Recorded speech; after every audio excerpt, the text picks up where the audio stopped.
Graça e paz.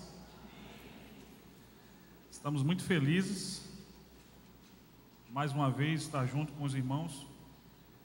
No meu caso aí, depois de umas, na minha opinião, merecidas férias. Também foram momentos de muita reflexão.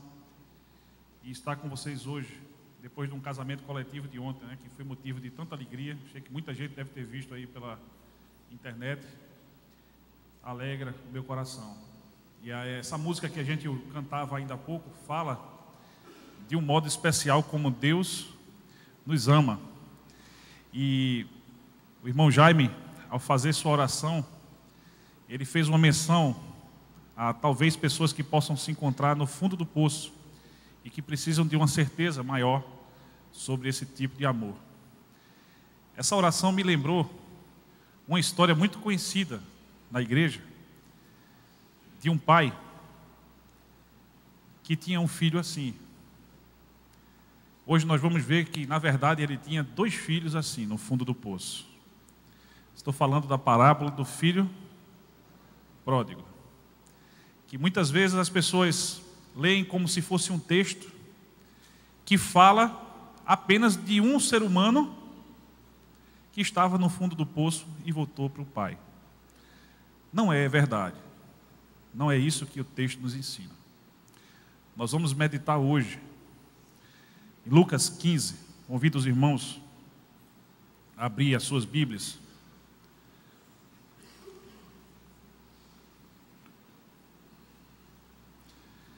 Lucas 15, do versículo 11 ao 32. Nós vamos ver que tem muito mais coisa dentro dessa parábola do que simplesmente o retorno de um filho que estava no fundo do poço. Nós estamos na série que fala sobre o caráter do pai. E hoje o nosso foco vai ser sobre o caráter amoroso de Deus. O caráter do pai, um pai que torna clara a visão de filhos cegos. O texto diz, Lucas 15, do 11 até o 32. Continuou: certo homem tinha 2 filhos. O mais moço deles disse ao pai: dá-me a parte dos bens que me cabe. E ele lhes repartiu os haveres. Passados não muitos dias, o filho mais moço juntou tudo o que era seu e partiu para uma terra distante, e lá dissipou todos os seus bens, vivendo dissolutamente. Por isso que essa parábola é do filho pródigo. Pródigo é aquele que gasta mais do que ganha, mas também é alguém que dá liberalmente.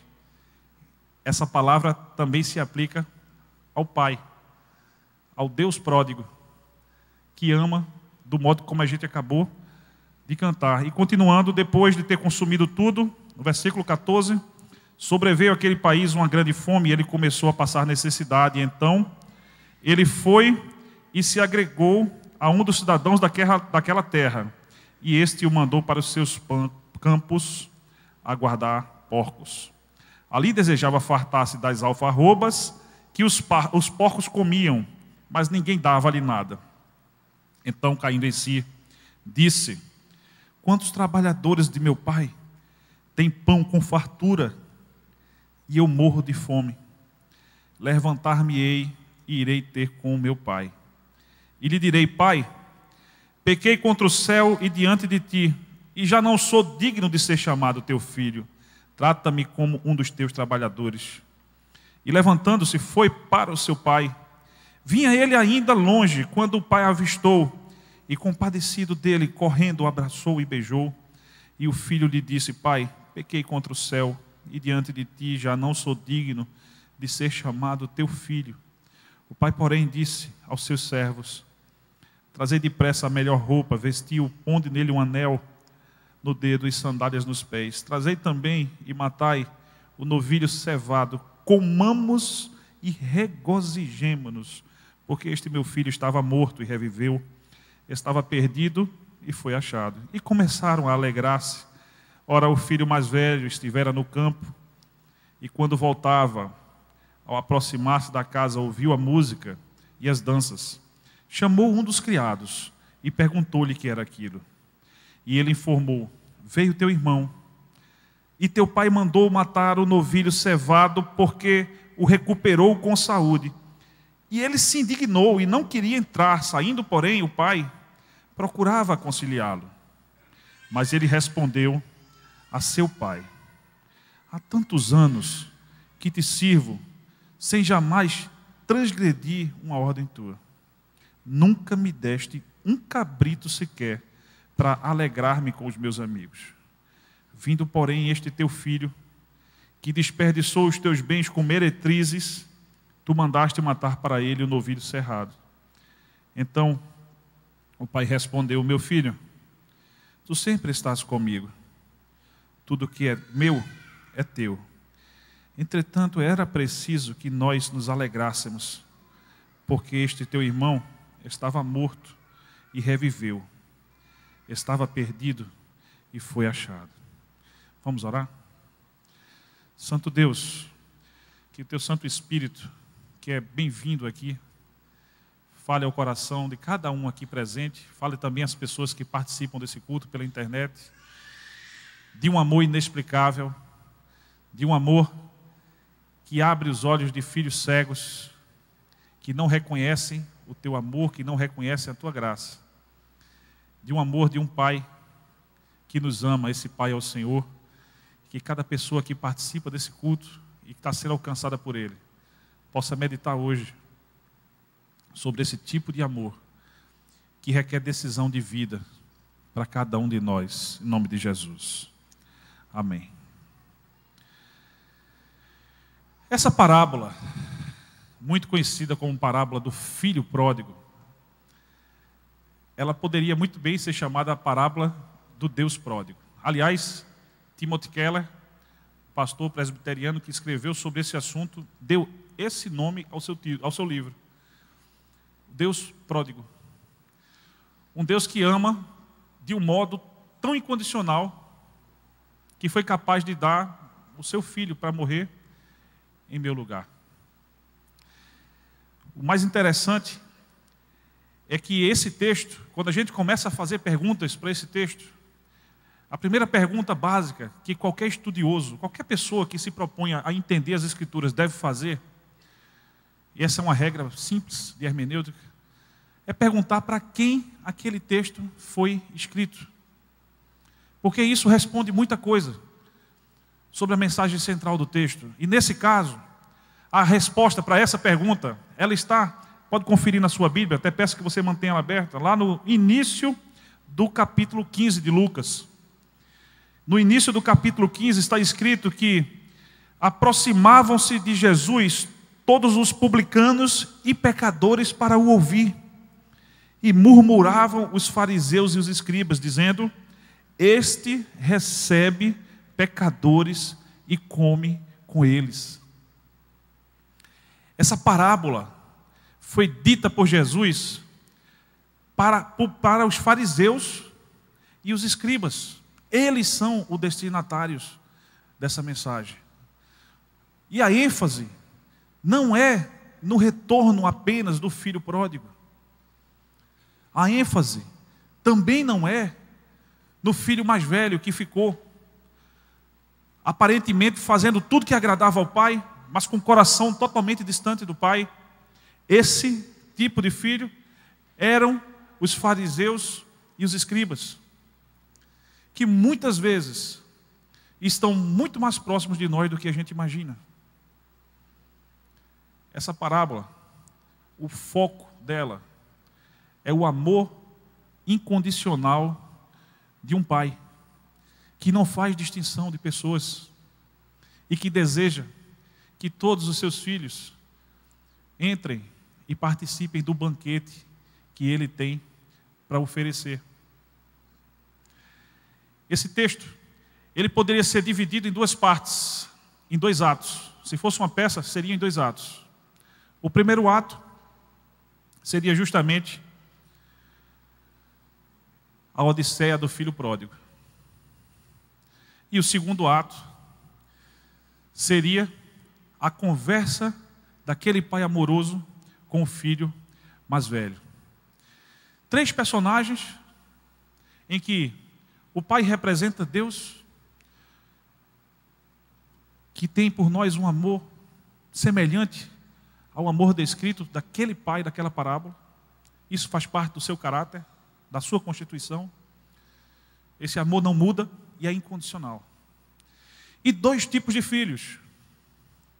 Quem são esses filhos? O filho mais novo, que, como o pastor Eliel, semana passada, disse, chegou a pedir a herança ao seu pai. Existe uma regra básica que vem desde o direito romano, que está no nosso Código Civil, que diz que não existe herança de pessoa viva. E quando o filho mais novo pede a sua parte da herança, é como se ele estivesse desprezando totalmente o seu pai. E realmente ele vai viver de uma forma dissoluta. Esse filho pródigo, na parábola, representam os pecadores. Mas que pecadores?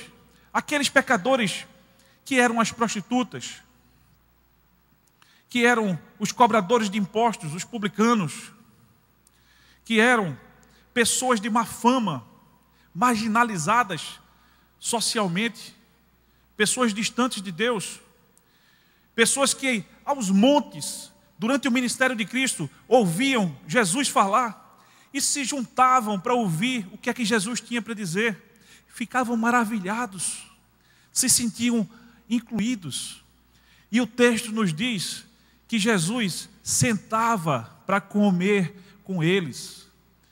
Na cultura judaica, assim como na nossa, sentar para comer com alguém, a não ser que seja numa mesa de self-service, quando não tem espaço mais, é um ato de intimidade. E isso irritava os fariseus e os escribas, os mestres da lei daquele tempo. Isso irritava de uma forma profunda, porque eles não eram capazes de compreender que tipo de amor era aquele que Jesus tinha por aqueles homens pecadores, aquelas mulheres pecadoras, com quem Jesus se sentava na mesa para comer. Sentar na mesa para comer, meus queridos, era um sinal de aceitação. Deus me ama, seu amor é incondicional. Quando o Senhor sentava com aqueles pecadores para comer, Ele estava dizendo para eles sobre esse amor. E Ele estava dizendo para eles que não importava a condição em que eles se encontrassem, Jaime, se fosse no fundo do poço ou não, eles estavam sendo aceitos, porque eles estavam permitindo que o seu coração fosse transformado, que a sua mente fosse transformada, que toda a sua carga de educação, de valores, que lhe trouxeram ao fundo do poço, naquele momento, ele jogasse tudo fora para seguir a Jesus e experimentar o que é realmente uma vida repleta de sentido. E o Senhor sentava e comia com eles, dizendo: eu aceito vocês. Não há novidade alguma no fato de que Jesus aceita pecadores arrependidos. Arrependimento é mudança de direção. Arrependimento não é sentimento de culpa pelos erros que todos nós cometemos. Arrependimento é mudança de direção. Vá e não peques mais. Você tem a oportunidade hoje de zerar sua conta com Deus. Vá e não peques mais. Viva comigo, me siga, me ouça.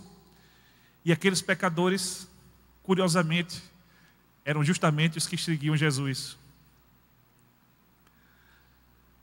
Diz o texto de Mateus, lá no capítulo 9, quando Jesus chama Mateus. Sabe quem era Mateus? Mateus era um publicano. Um cobrador de impostos, era um publicano. Odiado pelo povo. Por que odiado? Tivemos a missionária hoje pela manhã, falando sobre a guerra na Angola. Você imagina um país subjugado por outro país por conta de uma guerra. E isso aconteceu com Israel, na guerra civil que Israel se envolveu um pouco antes de Jesus nascer.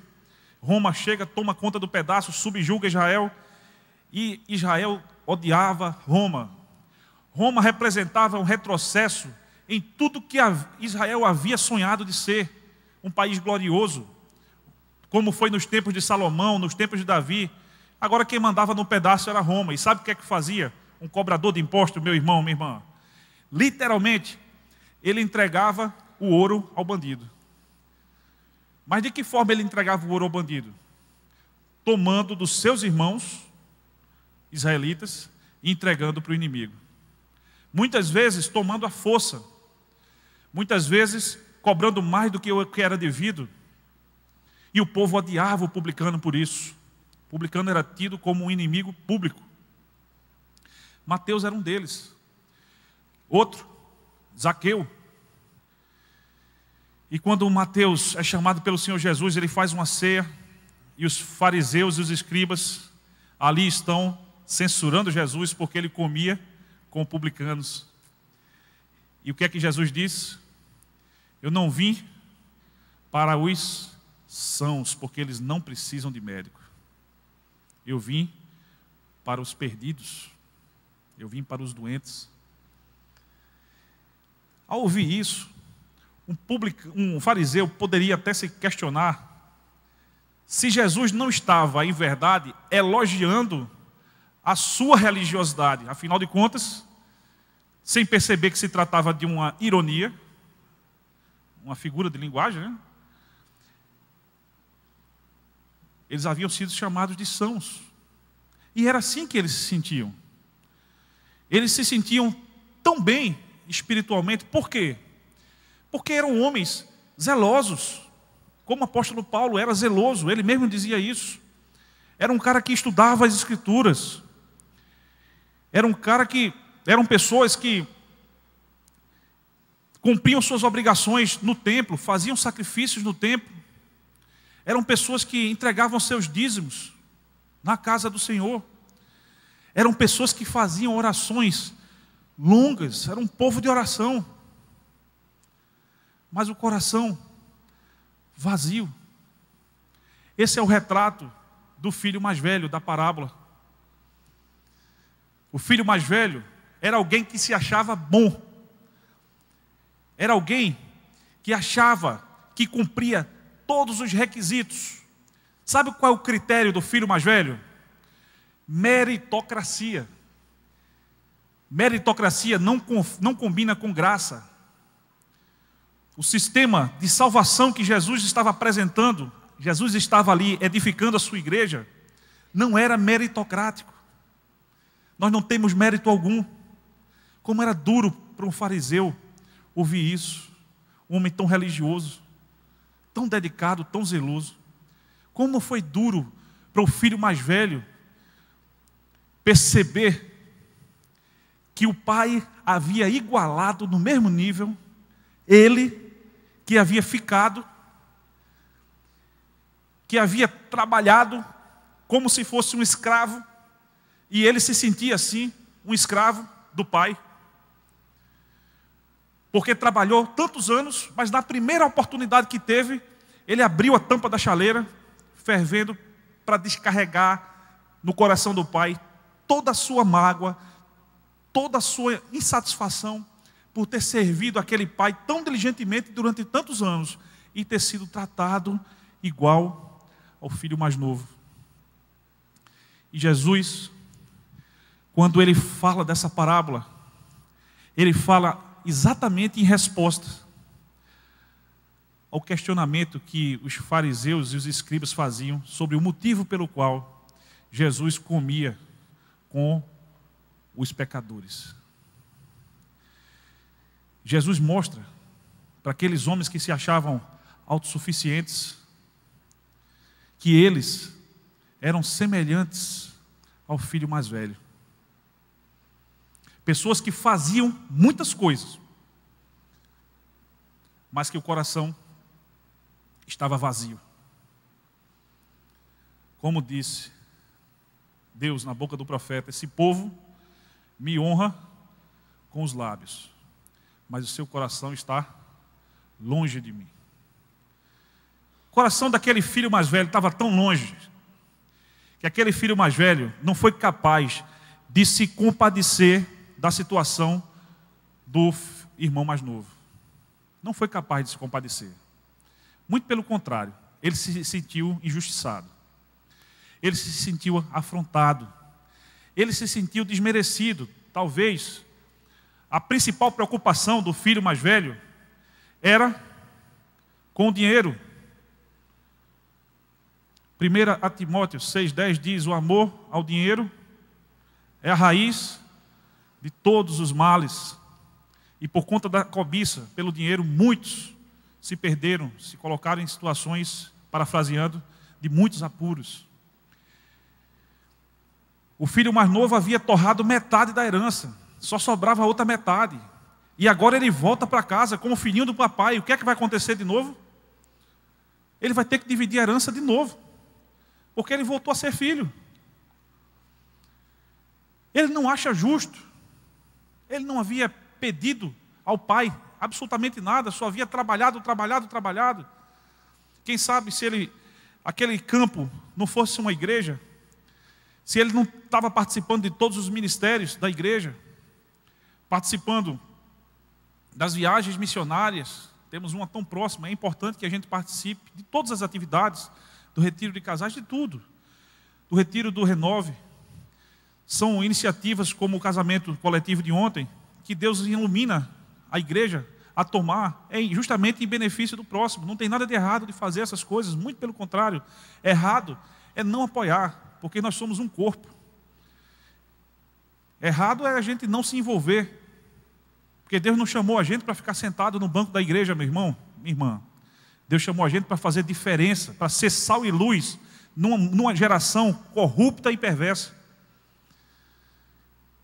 E o mundo hoje, ele parece dividido entre os dois tipos de filhos de quem a parábola fala. Pessoas pecadoras, que se reconhecem pecadoras, e que em algum momento da vida entendem que precisam de Cristo e mudam a direção da sua vida para viver com Cristo. Voltam para a casa do Pai. E pessoas que acham que já estão na casa do Pai, sem perceber que, na verdade, o que elas estão dizendo é que não precisam de Deus, porque elas são boas demais para querer voltar para a casa do Pai. Elas se acham na casa do Pai, mas, na verdade, elas estão muito distantes. Pessoas religiosas, até fariseus e escribas, homens muito religiosos, conhecedores. Os escribas conheciam melhor do Antigo Testamento, provavelmente, do que eu e do que muitos pastores e muitos irmãos mais velhos. Liam, decoravam, sabiam tudo.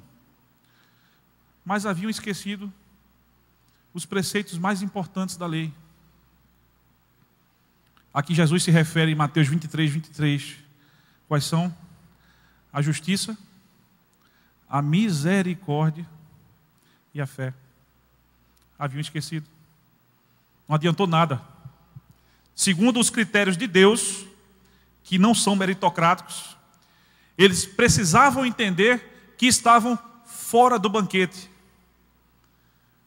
Eles precisavam entender que eles não estavam dispostos a sentar na mesa do Pai, porque naquela mesma mesa havia um irmão pecador de quem ele não tinha a menor pena, com quem ele não se importava absolutamente.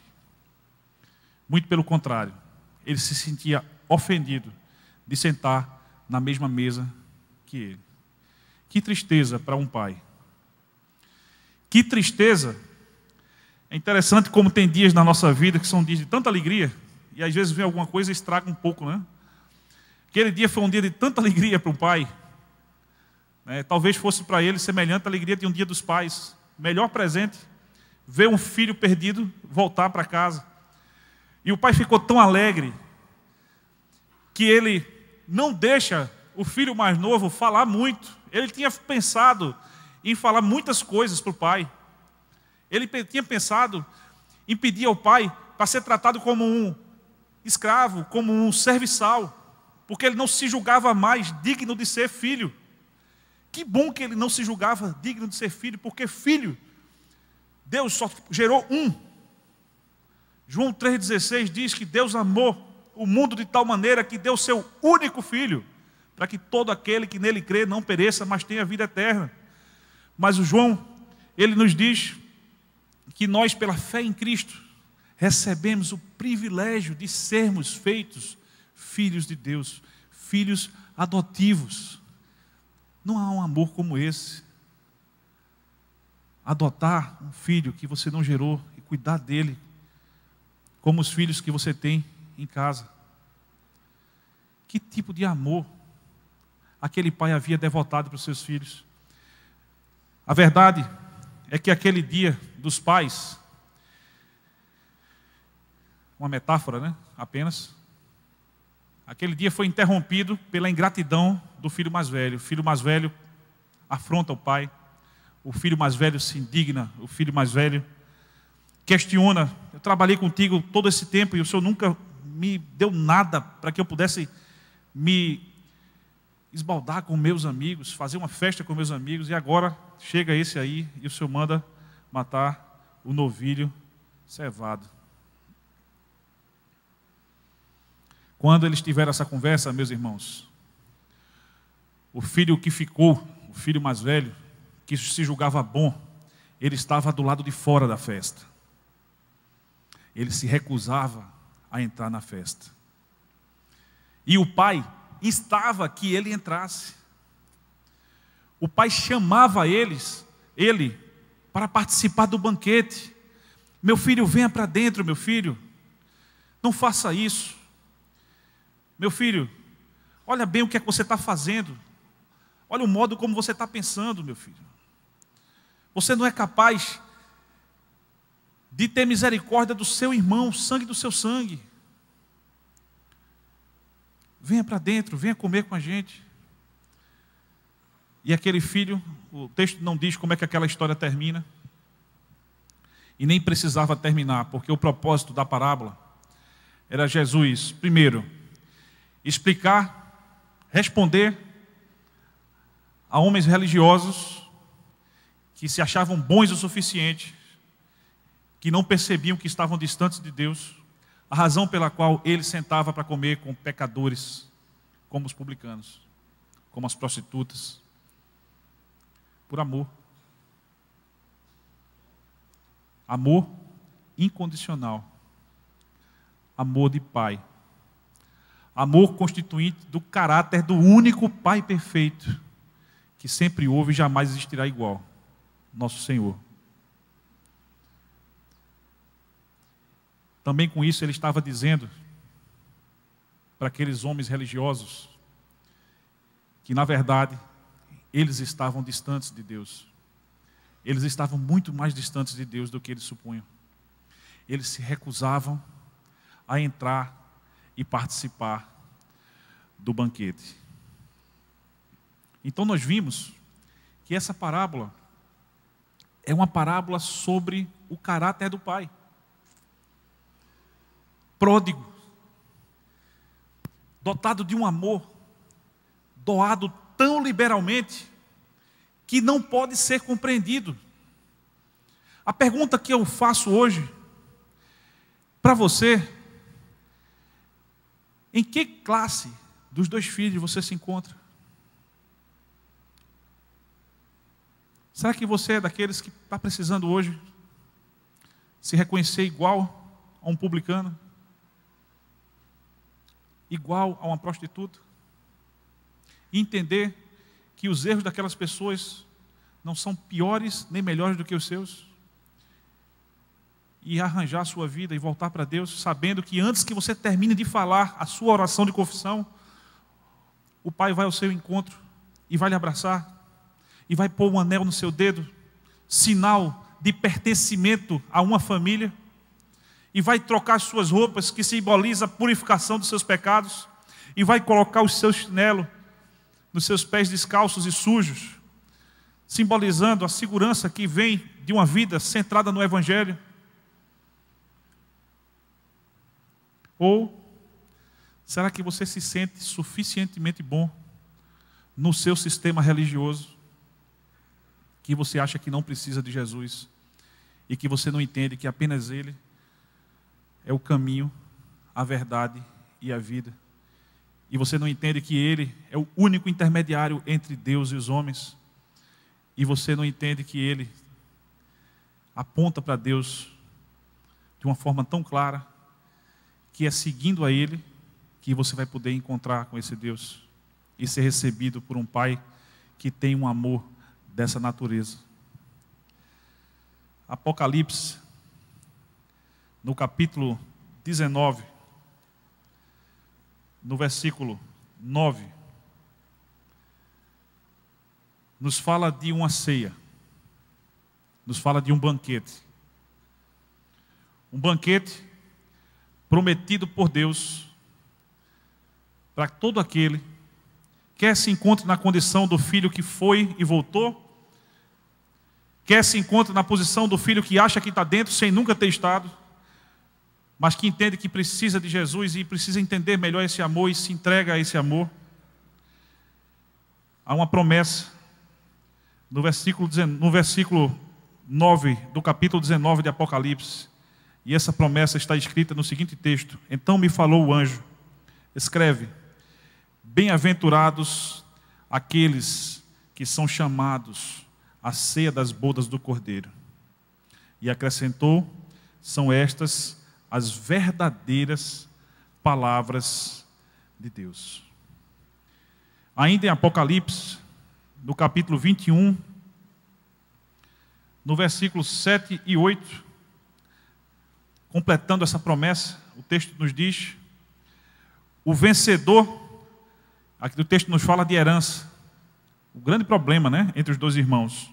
O vencedor herdará estas coisas, e eu lhe serei Deus, e ele será meu filho.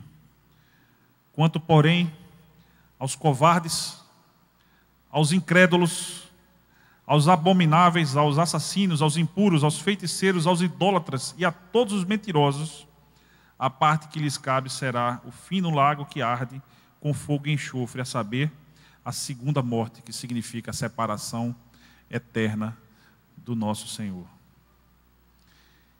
Em que condição você se encontra?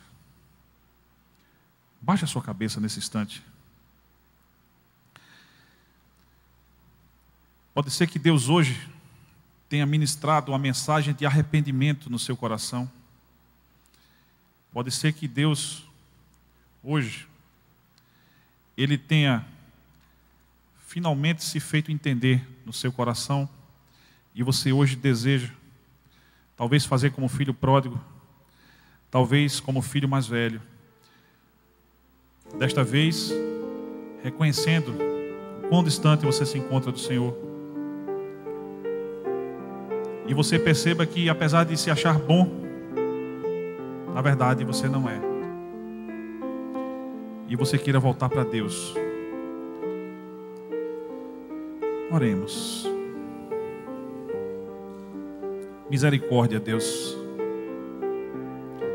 porque temos uma caminhada curta, Deus, mais ou menos anos de vida, ninguém é que sabe, só o Senhor sabe. O que sabemos é que a vida que temos é uma oportunidade de nos reconciliarmos com o Senhor. Talvez hoje no nosso meio haja pessoas precisando da atitude do filho mais novo, Senhor, da parábola, o filho pródigo, que precise retornar para os braços do Pai, que tenha vivido irresponsavelmente e deseje nesse dia receber um abraço, fruto de uma decisão que precisa ser tomada. Uma decisão que não signifique culpa, mudança de direção. Toca o coração, Senhor, dessa pessoa, caso ela se encontre no nosso meio. Talvez também haja em nosso meio pessoas que até fazem parte da igreja, até talvez estejam envolvidas em algum ministério. Talvez haja pessoas que se acham boas o suficiente para julgar o comportamento do seu irmão, e hoje tem a oportunidade de rever o seu coração e perceber o quanto estão distantes de Deus. Seja qual for a condição, Senhor, até se houver uma terceira ou uma quarta condição, que hoje nós possamos entender o Teu amor e nos render a Ele. Ainda com a cabeça baixa e os olhos fechados, eu vou fazer uma pergunta para que aqueles que têm pensado sobre isso nessa noite possam corajosamente responder ao convite de Deus. Se você quer entregar a sua vida para esse Jesus, faça-nos um sinal, aí onde você se encontra. Tenha coragem e tome a sua decisão de vida. Glória a Deus pela sua vida. Mais alguém que quer tomar essa decisão hoje? É a decisão mais importante da sua vida. O Senhor te trouxe aqui hoje talvez para isso. Tenha coragem e faça-nos um sinal.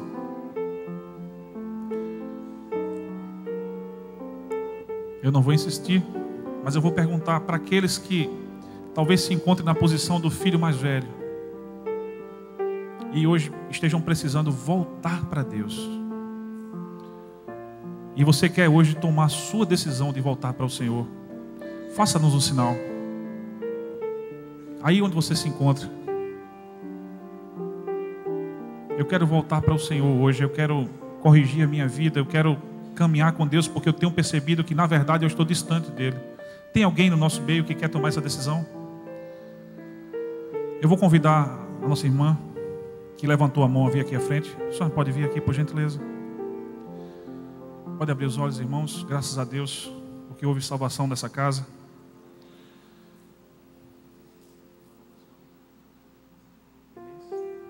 Dona Inês, a senhora entendeu a pergunta que eu fiz? Eu estava desviada.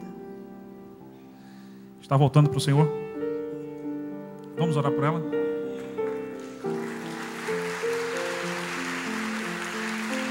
Glória a Deus, Senhor. Oremos por ela, meu irmão. Vem cá. A sua mãe. Irmã? Eu entendi você falar mãe. Glória a Deus por isso. Abraçar ela com a gente. Santo Deus, louvado seja, Senhor, o teu santo nome, Pai. Porque hoje, Deus, houve uma filha tua que estava perdida e voltou para casa. Porque a tua palavra, Senhor, tem sido ministrada, Senhor, tantas igrejas nesse dia. A tua obra tem sido feita e nós temos o privilégio de fazer parte dela, Senhor. Conduz os passos da tua filha, Senhor, nos teus braços, para que essa decisão, Senhor, possa dar frutos na vida dela. Muito obrigado, Senhor. E se há alguém aqui hoje, Deus, que tomou uma decisão, mas não quis por alguma razão, recebe também a sua oração de confissão e ajuda, Senhor, para que essa vida seja modificada. Em nome de Jesus nós oramos. Amém.